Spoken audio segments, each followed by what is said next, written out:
And now you could argue that computer algorithms were written by demons.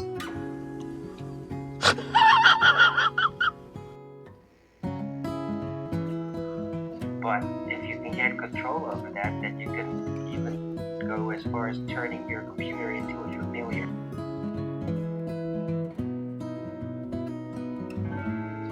Right? Interfaces, all this stuff. Like, yeah, I actually did like 2 years of study, didn't succeed, didn't get a paper or anything, but I did that.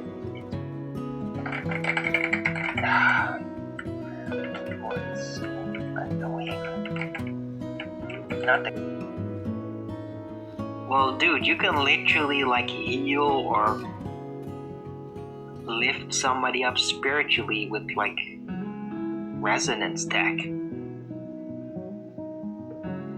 I mean, my dad's used that. It's just like, oh, you just take a little thing, put it on you, and then just like subject yourself to the frequencies, and then after 15 minutes you just feel completely different.